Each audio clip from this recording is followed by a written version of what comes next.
The flood water has gone, and now the damage is clear.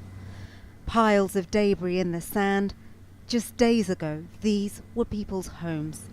Whole villages have been destroyed.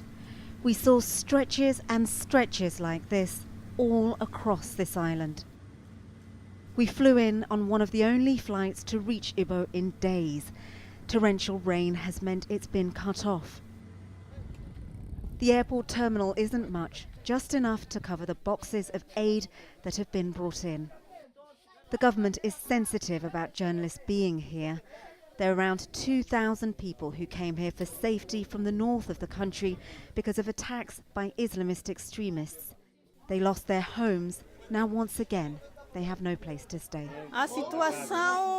People are still in corrugated iron to build houses where they can shelter. Some don't know where to go at night. They stay in schools and in the morning they leave. Because of the conflict that hit the area of Mozambique, people came here. Neither them or the natives are in good shape. 90% of the homes on this island were made from wood. They, along with many of the trees, were torn from the ground by the strong winds. In the midst of this, people try and look after what is left of their belongings. This was someone's home. You can see a door just strewn there, a whole wall that's come down. There are people here that are slowly trying to rebuild what they have, try and make a life again. We saw people sort of putting the bits of their houses back together. But they're telling us that they're really struggling for food. It's been difficult, as I said, for aid to get in, and it is a really desperate situation. Further in, what looks like a deserted town.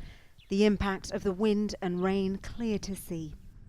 The hospital is one of the few sturdier buildings, but even its walls couldn't keep the wind and rain out. Back in Pemba, this helicopter has just returned from taking supplies to a different village. It's brought with it a passenger, a little boy, who looks no older than 5 years old. His mother, grateful that help has come at last. Lebo Diseko, BBC News, Pemba, Mozambique.